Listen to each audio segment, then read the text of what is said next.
Okay, so here we are yet again with two guys in the cloud. Actually, Bob, I've had to just sort of correct folks because it's not two guys and a cloud. It's two guys and the cloud. And the cloud. That And makes the sense. cloud. Yes. And then my wife said, is it the or is it the? And I said, I'm not going there. I'm not having that conversation. So that's what happened. But yes, today it's, two guys in the cloud. And with me is Bob Agno. Bob? Hi, everyone. We have a great topic today on hybrid cloud, and a person I get to work with out of my team, from my team, is Dylan Lloyd. So, Dylan, welcome. Hey, Bob and Elliott. Thanks for having me today. Happy to be here. Great. Yeah, of course. I know that we're going to cover this very big topic, which is hybrid cloud. And certainly, I think, Dylan, we're going to sort of beg you to help us understand how to define that, what that means. But before we jump into all that, maybe can you give us a bit of, hey, where you come from and how you come to this thing called the cloud and the hybrid cloud? Yeah, sure. So I've been with Insight for about 2 years now. Coming over to Insight, with PCM and Insight during the PCM acquisition. And I'm a senior architect with Insight now, and I sit on the Azure professional services team and specialize in networking, Azure networking, Azure cloud kind of in general, and hybrid cloud. I come to Insight from about 20 years of infrastructure experience. So I have spent time in multiple different infrastructure roles in internal IT before this. So I, spent time in the hospitality sector, being a sysadmin and network administrator, and I moved to running my own IT consulting business for about 5 years, helping customers, move to the cloud early on. And I'm so sorry to hear that. That is such a tough gig. I mean, honestly, everybody in business should have at least one chapter where they were on their own, because once you do that, then you've got warrior status in my book. So congratulations, having done that. Thank you. Yeah. So I decided to actually leave that and go to a role with a company called Sitecore for about 6 years, and actually ran their entire infrastructure, global infrastructure. Office 365, Azure were becoming big then. AWS was obviously around a few years before that, and so being a Microsoft shop, I basically, migrated the entire company to Azure and Office 365 at the time with my team from on-premise completely. And when I left there, they were pretty much cloud only for everything. And then, I went to an insurance company for about a year. I helped them modernize their data center, move to Azure as well, and move to the cloud, and set up kind of a hybrid cloud for them as well. After that, I left that and came to Insight. Yeah, no, great. It's interesting. We've had a number of guests now, and it seems that the sweet spot for our guests is having been in this space for, I want to say 20 years. I think everybody on this call is sharing those kind of numbers. And I think we've seen an awful lot over the last 2 days. In tech terms, that's just, almost like 1,000 years. So much has happened over the last exactly. Dog years. We should rename something like that, right? IT equals dog years or something. Yeah. I believe it. I really do. So I guess let's go at it. When we talk about hybrid, I think it means a couple of different things. But how would you frame it? For folks listening in, and as you could imagine, people come to this call or the podcast with different levels and backgrounds. But just kind of keeping that in mind, how would you frame the hybrid cloud? I would frame it mainly.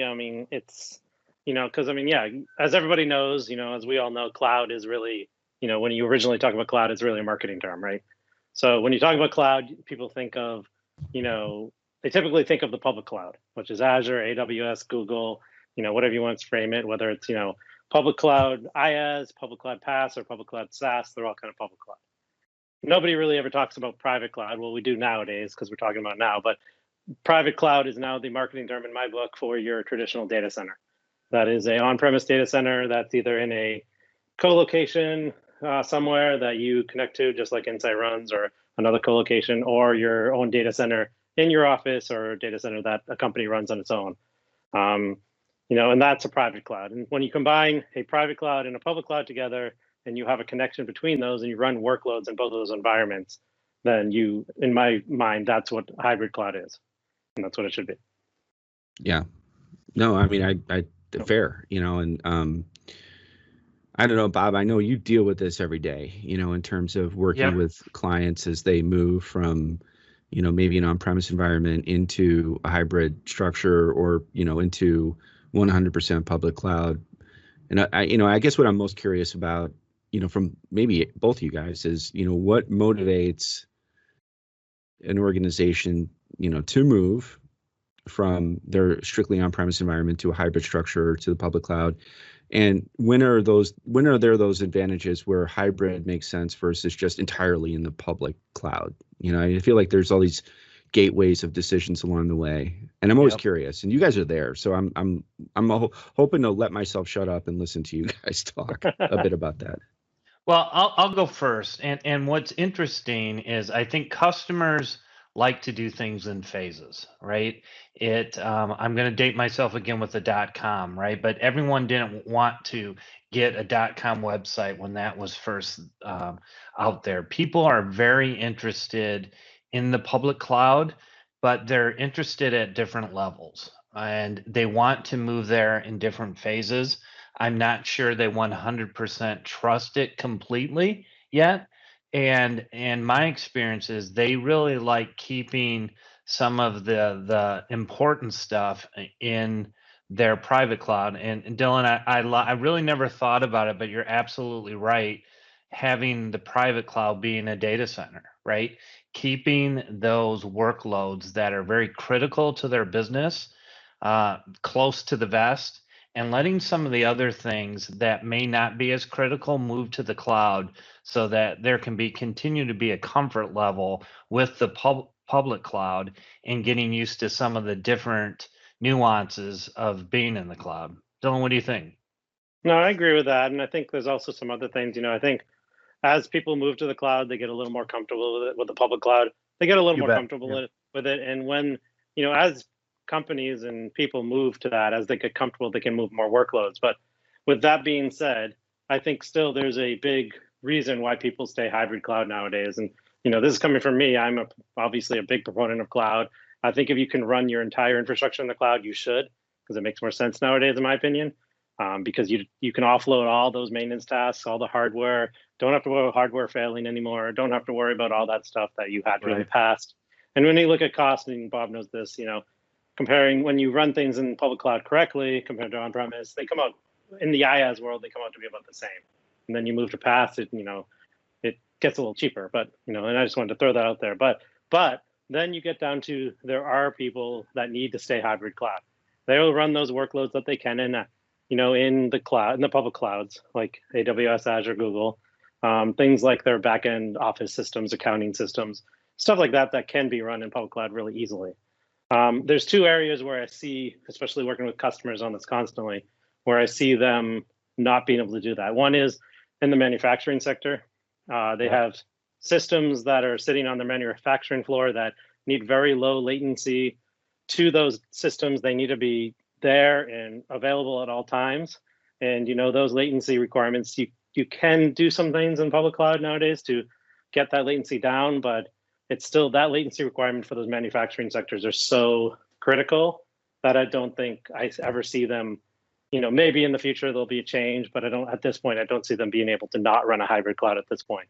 And I'll play like translator really quick, because I'm sure 99% of the folks that were on that call or on the podcast know what latency means, but it's this delay factor, right? And it's and I think it's entirely related to the time it takes for the data to get over the internet from the public cloud to the on-premise environment. And I think that's the delay that you're talking about. Yes, correct. Right. Okay.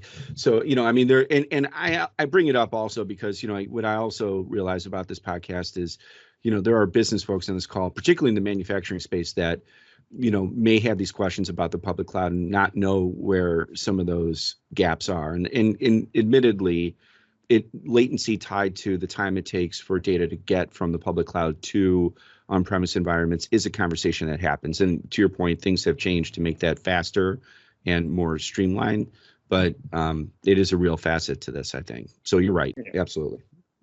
Elliott, done with translation. Continue, please. Thanks, Elliott. And just to add to that, I had the other example too, and it's similar example is, I was working with a pretty large retail customer, and they had that requirement as well of latency for their, warehouses. So the warehouse system was, on premise. They wanted to move everything they could to the public cloud, but that system just, would not have that. The public running that system in the public cloud did not meet their latency requirements. So, that was another kind of reason for hybrid cloud. So there's a Does lot that of translate reasons, to like finance as well? Do you get that also?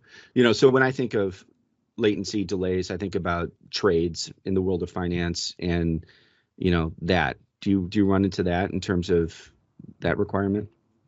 So that actually can be solved nowadays in the public cloud. So I do actually work with a lot of pretty large financial companies, and the perfect example is I have a customer that is running over ExpressRoute in Azure, and if you compare, if you put they're running their data center is the same data center as their co-location. So they have a co-location. They're a hybrid cloud, obviously still, but they have a co-location. They only basically run network equipment in that co-location. They don't run any servers. They don't run any applications. All of that's running in the public cloud. But when you put your core network in that data center, that's actually your peering location for your cloud location, your latency goes down to about 1 millisecond, which is pretty much equal to on-premise. Obviously, then you get down to your other locations. You have to have that set up, but there are setups that you can do to decrease that time. And actually, I've been working with a lot of financial companies nowadays that can move to their hybrid cloud still, but they're moving a lot of those transaction layers that they're doing to the public cloud now, because they're capable of doing that now. That's so interesting, Dylan, because when I was with Microsoft and we were trying to get large financial companies to move to Azure early on, they were so hesitant with the public cloud, right? They were so concerned about their data being in a cloud environment. When did you really see that switch start happening with financial companies and getting more comfortable with the cloud? I would say in the last year. It was not until like 2019, Wow. maybe even 2020, until they started really getting comfortable. There's still a lot of people working for them that aren't comfortable, Right. and really just trying to take that on premise, and that's something else that kind of, when you talk about hybrid cloud, you really have to have that a little bit of culture shift in your IT team, because when you talk about like networking teams and all these people that are used to doing networking in an on-prem, they're used to having access to that layer 2 of their network. They don't have that anymore in the cloud. Now Right. with the cloud, you have to work from layer 3 up. You have no access down to that other layer. So you're basically you have to relearn a lot of the stuff you do. You have to relearn how Azure load balancers work in the cloud, and how firewalls and virtual appliances work in the cloud. So that's another thing that kind of I think is I think financial companies are trusting the cloud now, but I think that's a big thing now, is the financial companies were so late to the cloud that these teams are learning on the fly now, and they're quickly learning. And I wonder how much of this I'm sure some of this has to do with the pandemic and financial teams needing to be distributed and no longer having a format that would have allowed them to stay entirely on premise. I mean, do you see that, or is that not necessarily the case? I see it. I think it accelerated things. Yes, just like the pandemic accelerated a lot in technology. Yeah. I think it accelerated it significantly by a few years. I think it would have happened anyways eventually, Yeah. but I definitely think it accelerated it. Yes. Yeah. And just for the folks that may not know what layer 2 and layer 3 is, and this is actually a challenge I found with this call, is we all have gotten caught up in our nomenclature, and then what happens is this forces us to have to add, say out loud definitions that we're not used to saying. So I'm very curious how you're going to define. I need you to define layer 2 and layer 3. This is a challenge. So how would you do that? So layer 2, you can kind of think of, it is a challenge to kind of describe this to people that, don't know about it, but don't know networking. But layer 2 is kind of that underlying layer of, the switching layer, that holds, your, information about your network. It's kind of that hardware layer. You could think of it as a hardware layer, underlying, in a software-defined networking now, which is, versus hardware networking versus networking run by software. But you can really think of this as your hardware layer. Layer 2 is your switches, and basically how things communicate together. But then obviously layer 3 layers on top of that, and layer 3 basically has that, the IP addressing, all the other stuff on top of that, that basically then tells, how things to get there. So, I mean, you can kind of think of it as, in my opinion, layer 2 is kind of like the roads. And then layer 3 is the car driving on the road to get to somewhere. I like it. Well done. Yeah, great. That's a great explanation. Great explanation. So Dylan, when you're kind of working with clients and they're kind of trying to prioritize some of the workloads, what do you see the workloads for clients that are no-brainers to move to the cloud, where you're seeing clients save money, makes most sense? Once they get there, they see the efficiencies, in a public cloud format. So when someone's moving, what are those workloads that you say are no-brainer to a client when you're talking to them? I think the easiest one example of that is like a customer-facing web application. So if they have or any public web application, if they have a public-facing web application, or even an internal web application for that, but especially a public web application, that's a pretty straightforward thing to move. And most of the time, you can actually get that into PaaS pretty quickly, because that usually encompasses a web server or multiple web servers and some load balancers and a database server in the back end, and maybe some mid servers that communicate between those. And that's a pretty basic thing to move, especially if you're going to leave them in IaaS. And then depending on the circumstances, it's usually something we can move to PaaS pretty easily as well, if it fits into that environment. So I'd say that's the first no-brainer. There's a lot of things. It really depends, I think. But yeah, and even an internal web application, I think, would be a no-brainer as well. Internal apps, just be able to move that and, move that up and just have some sort of VPN or, express route connection, or, a direct connect in AWS or something like that. And those web applications are pretty straightforward, no matter if they're internal or external. Obviously, external's a lot simpler. Then, you get down to some of the other harder ones, which is like, some very legacy ERP system that they haven't upgraded in years. That's very latency sensitive. So that's, because it's kind of a fat client. Those are probably the harder ones to, move up. And then the middle of that is file services and some other things that, the public cloud is getting better at that stuff. But yeah, going back to your question, I think the first one is usually kind of a internal, external web application, or more of a modern application that's pretty straightforward to move. Yeah, that is a quick one. I know we also see, like, from an environment standpoint, test dev environments also seem to be low-hanging fruit to move into the public cloud. A lot of companies can save money by putting those environments in. Definitely. You gave the manufacturing example, and that got me thinking about a conversation I had today, because manufacturers a lot of times keep old software that are even out of support, because they have machines or other processes that support that, and they can't upgrade that to a different version. And I was actually talking with an insurance company today that had a similar problem, is that they had found themselves with a lot of out-of-date software that was obviously a security risk. And one of the interesting things they didn't know was that if you move, we're talking Microsoft at this point in Azure, but if you move those Microsoft workloads to Azure, Microsoft will cover that custom support cost in the cloud, because they said they were getting killed by that. And it just really got me thinking, the advantages, business advantages of moving things to the cloud when you can really save you a lot of money for, like things like extended support costs and stuff. Have you run into those scenarios often? Oh, yes, definitely. Microsoft's the perfect example, because I don't think there's probably examples in other clouds as well, but the Microsoft cloud is the easier one, because they control the licensing of most people's operating systems, as well as right. Azure cloud. So they can give that capability, and they want people to move to Azure. Obviously, that's their future, and that's where they're going. and that's where most of the revenue is going to come from. And if it is now and will grow going forward. But yeah, I think that's the biggest one. Is I talk to customers all the time where, I'm working with one right now that they say we have all these, 2008 servers that are sitting around.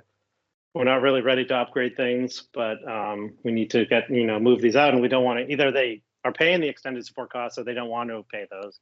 Right. And basically for at this point, it's about a year past the 2008, deadline of either getting extended support or moving that to Azure. So you have about customers can do that still for about 2 years, and they buy themselves about 2 years of time to run those workloads in Azure. And that's actually, we're working with a customer now to recommend that to kind of save them, because they have hundreds of 2008 machines that are running on-prem right now, and to try to get out of that extended support cost that they don't want to do. I mean, the quickest win is just to put Azure Site Recovery up, migrate those VMs up to Azure, and get another 2 years of time on that to make sure they can get those workloads up to the cloud, and get those support the security patches and the support they need. I do want to throw a caveat on there when I talk to customers about this. I say, yes, let's get them up to Azure. Let's get you another 2 years. You don't have to do the extended support payments anymore, but don't let 2 years go by and find yourself in this situation again. That's right. You got to make a decision in those 2 years to do it right. That's right. And I would probably start doing something in the next year before you find yourself in a year and a half, 2 years, and you're kind of in the same situation. Yeah, and that's another important thing when you think about the cloud as well, right? People automatically think cost reduction, but cost avoidance is also very important when you're talking about the cloud. And when you're talking about these extended support contracts that could be costing your company hundreds of thousands of dollars, right? That's a big cost avoidance by just moving those workloads to Azure. So another great business value to look at. Yes, exactly. For sure. So what are some other kind of exciting customer experiences that you're working on right now, or maybe some success stories that you've had recently? Yeah, I gave some examples of the financial sector that I'm working on. We did have a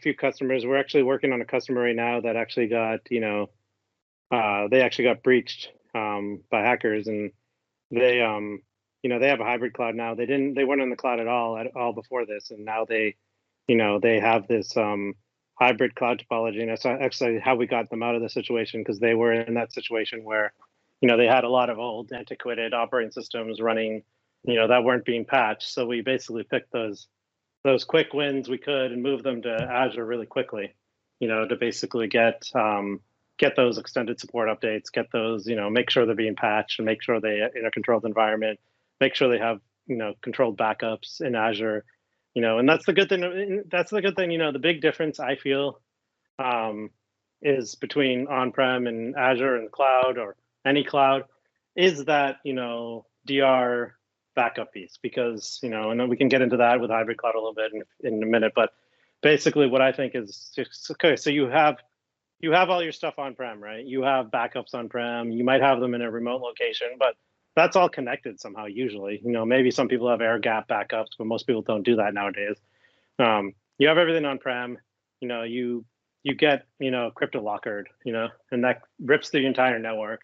It's going to encrypt your backups on-prem most likely, depending on what backup system you have in place. Some of the modern ones protect you from this, but most companies have these old backups. So and this is the difference, in my opinion. If you do if you're in the cloud, or you're on premise, or even if you're on premise and you have ASR and you have DR, Azure Site Recovery, or some sort of, I know AWS has a similar offering, and you actually back those up to the cloud, and you actually do DR to the cloud, Microsoft's going to protect those, vaults for you, and you can restore very quickly, either into Azure or, back to on-prem when you're ready. But that immutability that the cloud gives you is huge here, because, and that's one thing we've been working on and trying to bring this customer kind of up to the modern era of doing this, is making sure they have that protection now, that if this happens again, they just flip the switch and they go back, come back online pretty quickly. And, they don't have to worry about this in the future. Well, so that's an interesting example of how there was a vulnerability with a client that sounds like was completely on-prem in the data center, Yep. and you were able to use the cloud to really get them out of that situation and make it better for them moving forward fairly quickly, right? Yes, exactly. Yeah, within Wow. about 4 or 5 days, we had them Wow, back up and running. wow. Yeah. Wow, that is incredible. Yeah. That is, the business value on that isn't just incredible. Wow. Yeah. Wonderful. That's a great example. Yeah, I mean, we often talk about economics from a transactional perspective, but then there's these, strategic, valuable outcomes that, the right architecture can provide that, has economic value beyond just the transaction, in terms Right. of getting recovery in a way that otherwise you wouldn't. So I have very, very often when we have these conversations, we get into, I call it the religion conversation, in the sense that, there's a certain number of technologies that are in your toolkit that you stand by and you just think need to be a part of, most of those solutions. And I can't help but think that in this hybrid structure where you're trying to ultimately operate an environment between something on premise and the cloud, that there are flavors of technologies that you just sort of stand by and say, okay, you got to have this. What's in the toolkit for you, Dylan, that you just see as critical to most architectures? I mean, I don't. It's funny. I might be a little different than most people on this, but I don't actually have. I mean, I have obviously my things I love, like my favorite networking company out there is Palo Alto, hands down. There's things I would recommend, and I go forward with things, but really, when I talk to customers, I try to figure out what's in their environment right now. What are they comfortable with? Obviously, if it's something really old that should not be in there anymore, I try to tell them to remove it. But basically, my toolkit is based on the customer I'm working with. If they're absolutely, which I'm sure is that is the best answer. Let me peel it back a little bit. So I know that if I'm back in the day, like if I was managing a network, I had network operating toolkit that would help me manage the various servers. It was usually, I think it was server. It was, maybe Windows Server, and I was managing servers within it. And then it became SMS. I think it was SMS. And then, System Center, I think, is part of that back in the day. And that was how I was managing, the various components of my network. And then, the virtual network showed up. And then, VMware showed up, and I was, hypervisor was the ability for me to manage various virtual servers within network, and then Windows Server became a part of that. And then today, in a hybrid structure, you're managing servers, right? And you're managing virtual servers within those servers, and you're managing virtual servers within the cloud. As you look at that, what's the hub that you frequently see out there? Yeah. Well, I mean, I wouldn't say there's a hub right now. I think it's moving towards that point. I would say, obviously, when I'm working with a customer, there's, they have, we have I'm mostly working in Azure, obviously, but we have the Azure portal for Azure. We have, most of the customers are still using VMware, and, they're using vSphere, and vCenter to manage that environment. So, there's two kind of hubs there. And, the good thing with the Microsoft world is, they came out with Windows Administrator. It was called, I think it was codenamed Honolulu originally, but they have this Windows Server Administrator now that is actually I a have web-based to say, tool. just really, I love the code names that Microsoft comes up with. Exactly. The best. But Honolulu, that's fine.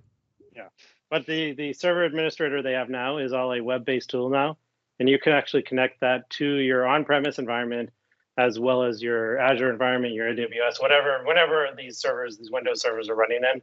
You can actually manage it from that one tool now. So that's something I use a lot, obviously. Having this tool, centrally, you can have it on Jumpbox, you can have it on another server. You can centrally manage everything from there, whether it's in the cloud or on premise through your hybrid cloud. So that server administration tool that Microsoft put out is a huge help now. Yeah, that sounds like a big deal. I mean, I'm actually, as you're talking, I'm surprised I haven't heard more about that. So you're saying that's codenamed Honolulu right now, or that's actually in? No, it's actually in production release. They codenamed it Honolulu. what do they call it now? I think it's basically called Windows Server Administrator. If I want to call it, remember correctly. Yeah, it's so interesting. I mean, I know that there's this thing that, gets thrown around, this notion of a single pane of glass. And it sounds as if that's as close as I've heard from a customer perspective, not from a provider perspective, but from a customer perspective, that feels right. I mean, if it's pulling in AWS and Azure and on-prem and in the cloud, that's pretty good. Yeah, it's called Windows Admin Center. That's why I couldn't remember the name for some reason. Yeah, no, well, because Honolulu is so catchy. Yeah, they should have kept it Honolulu. Honolulu. Yeah, I know, exactly. Windows Honolulu. Gosh. I like that. Have you been to Honolulu? Have you been to Hawaii? I have. I love Hawaii. I do too. I haven't been there since 1995 though, so I have to go back. I know If my I wife can- keeps Yeah. asking me to go. If I can convince my wife, I want to retire in Hawaii. Yeah, God, what a good idea. It's just a perfect. It's like the perfect place on earth, in my opinion. Have you been to Kauai? Kauai is my favorite. Yes. Yeah, and you've golfed, I'm sure, on Kauai. Oh, I have. So quick funny story about Kauai. So my wife was pregnant with our first child, and so she wasn't able to snorkel or anything. And we rented a condo by Poipu Beach in Kauai. And we would always go out to the beach, and I would rent some snorkel gear and go out snorkeling right off the beach. Well, I was out snorkeling one afternoon or morning, and I popped my head up, and my wife is like waving at me, screaming, and have no idea what's going on. And so I swim back to the beach and come up, and she goes, "Did you just see what happened? You were right next to it." I said, "No." And there was probably, I don't know, 1,000-pound monk seal was swimming next to me. I never saw it. Never saw it. She didn't know what it was at the time, but he came up on the beach and sunned himself for an hour or two, and then went back in the water and swam away. So Crazy. Oh my God. that was my story of. See, I thought the swimming story with was a going in a monk seal. completely different direction. When you said 1,000-pound, I'm like, great white shark. Like I'm Yeah. thinking like that's. Can I tell you that's what scares the. I whatever insert the word is, that's the last way I want to die. Honestly, if you find out that I died that way, getting eaten by anything, then you know what? Know that it ended the least way I wanted it to end. That is terrible. It's like Gosh, that mountain but lion video with chasing that guy for 6 miles or 6 minutes.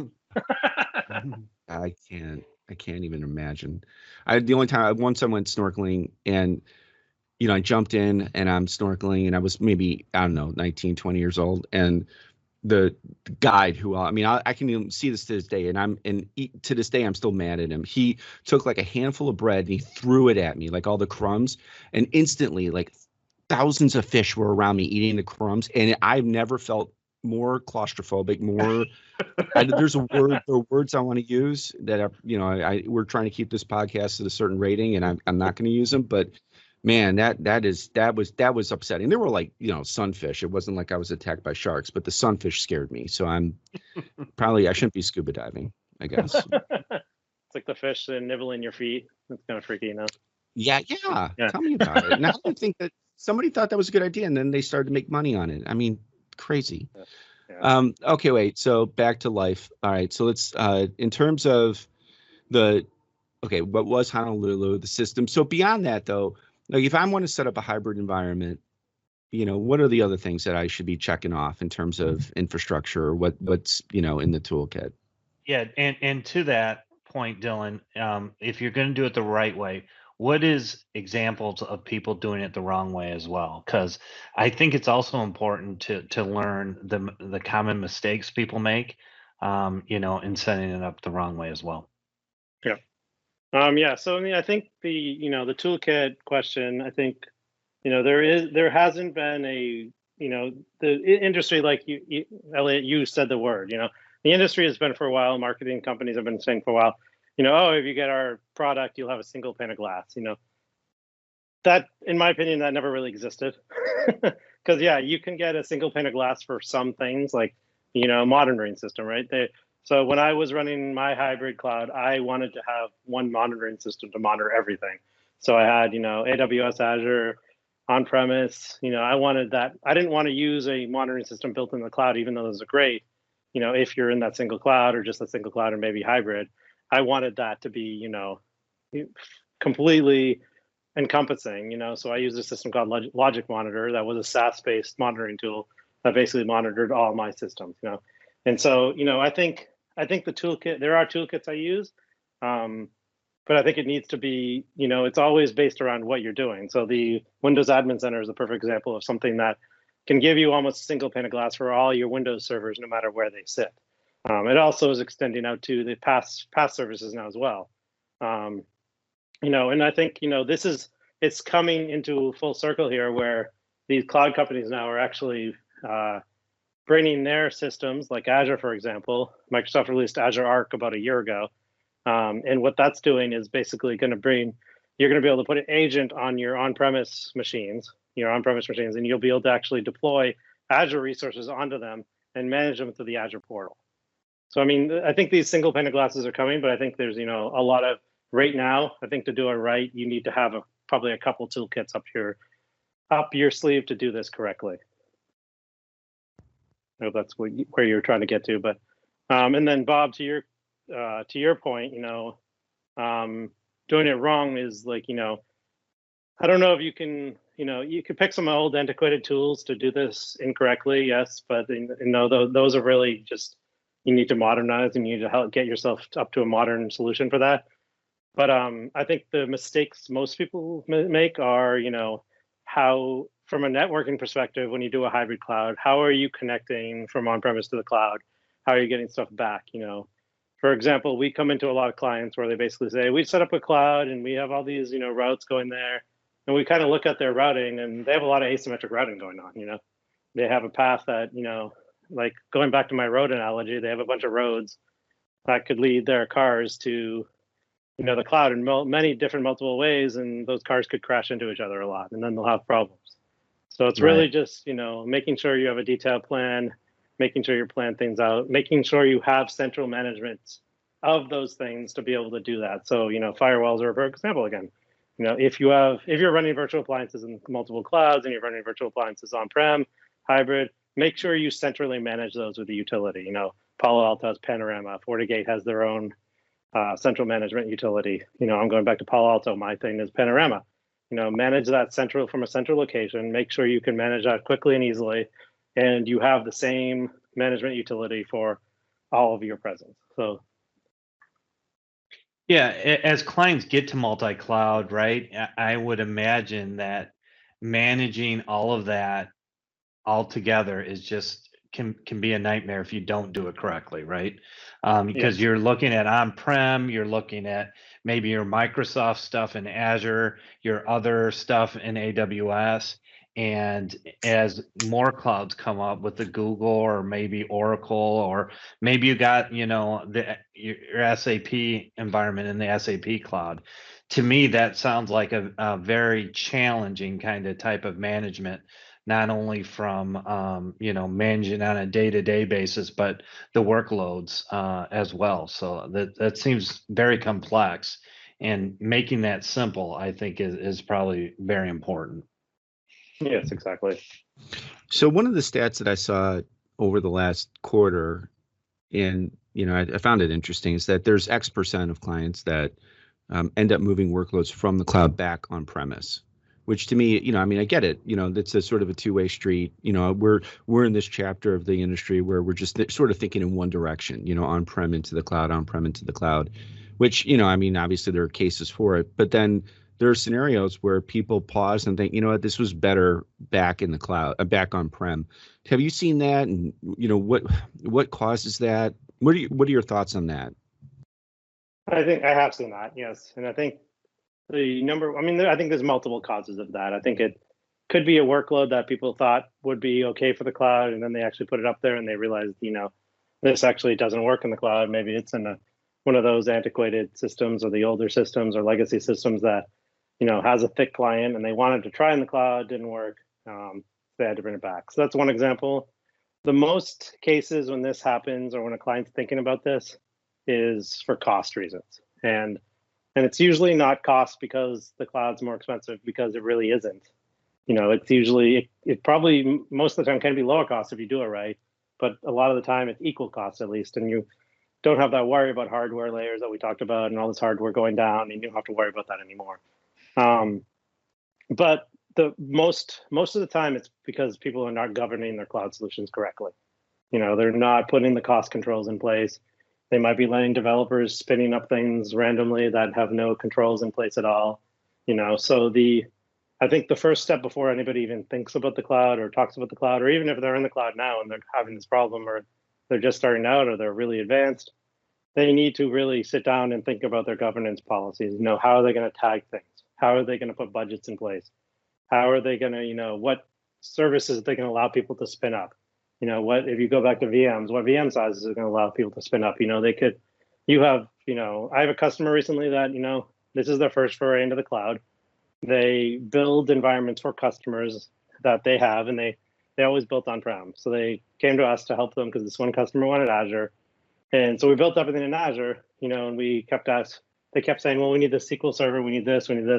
And I'd say, do you really need, SQL Enterprise in this machine? Or, you're building SQL Enterprise in your developer environment, you should be using SQL Developer because it's less, because obviously we know, especially in Azure, if you use a SQL license, your costs are going to go way up. They got the first bill and they kind of freaked out. And I said, we took a step back and we said, okay, let's look at all these machines. Let's look at the machines you're using. Let's look at what you really need for resources, and let's resize these things, and let's start pulling things back a little bit, and that made them happier, and their bill is much better now because, they realized it took that first bill, to get a shock out of them before they realized what the cloud can do, and the cloud can, scale those things back, and so I think it's really that, that governance controls situation needs to be in place to do that. And if companies don't have that in place, a lot of them tend to go to the cloud either quickly or not with that in place. They have a huge cost that they didn't expect, and then they just freak out and they pull everything back. And that's most of the time where I see people doing that. And No, usually if it's, yeah, I mean, I want to say Bob Q FinOps, that's Yep. right up your That's alley, right. right? I mean, That's right. You It's being want to able riff to on that a manage it. bit? Well, I was going to, but I wanted to stop because Dylan mentioned something that I think would be really important for everyone to understand. Could you talk about the process of tagging and what that means? Sure. So basically what that means is every resource in a public cloud has the ability to tag something. So you can tag your environment that the system's in, like, prod, development, test, whatever your environment you put in, you can tag that. You can tag the resource in the cloud with anything you want. So you can tag it with a department. If you're doing chargebacks to a department as an IT department to finance, you can tag that with department. You can tag that with, you could think of anything you wanted to tag. I'm working with a client now actually that we're putting tags in to actually make sure people are backing up things, and replicating things to certain places. So the tag, they will have policies to actually check the tag and say, okay, this is a production environment.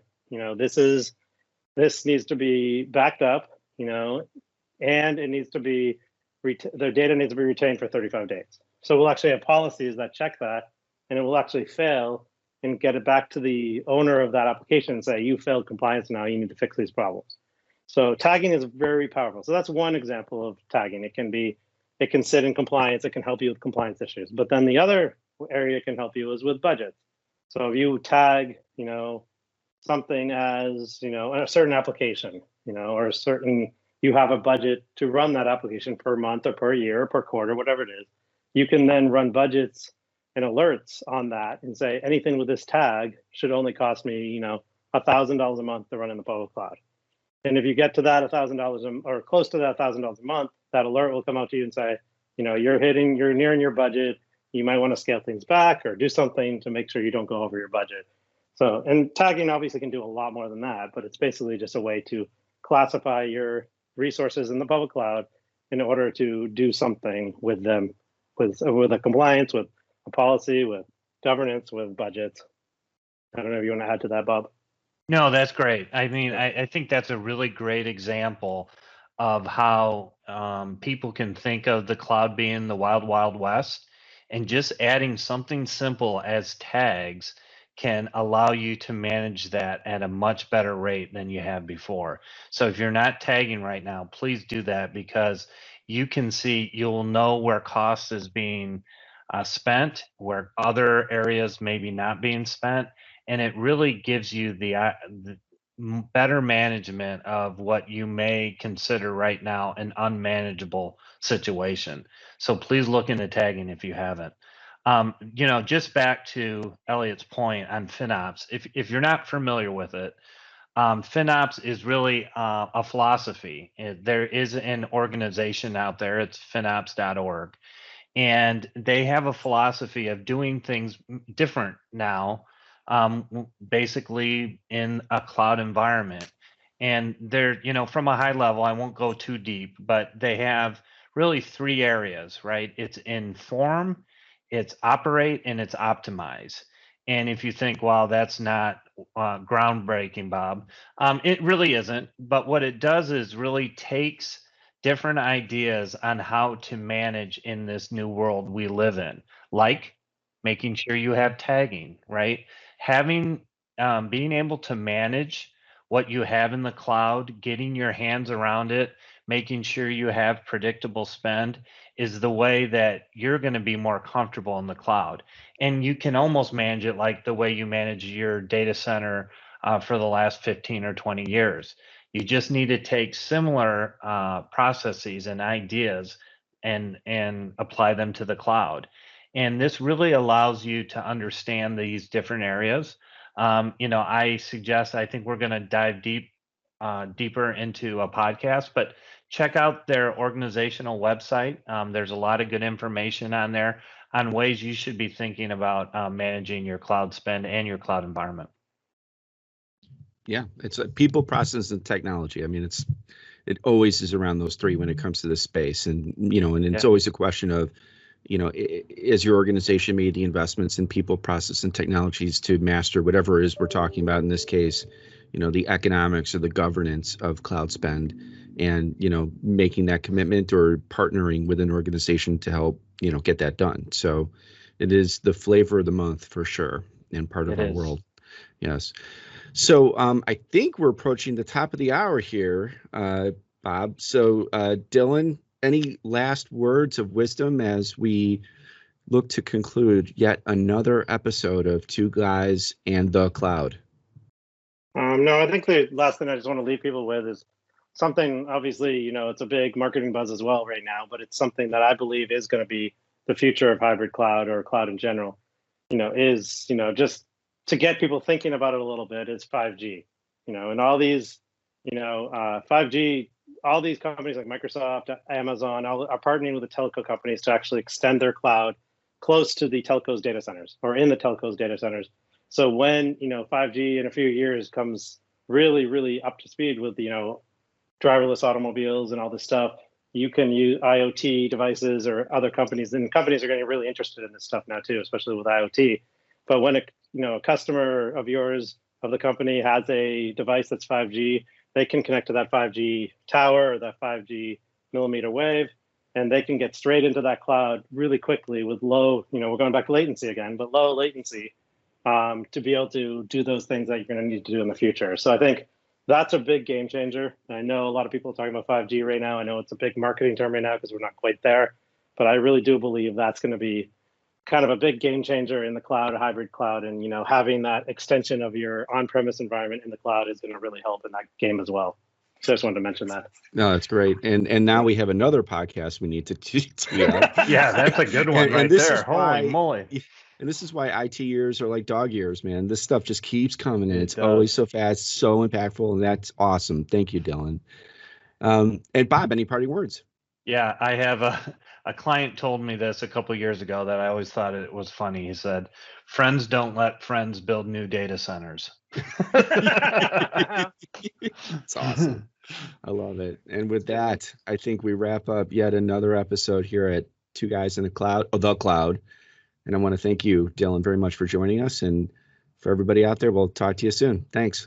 Thank you. Thanks for having me. Thanks, everyone.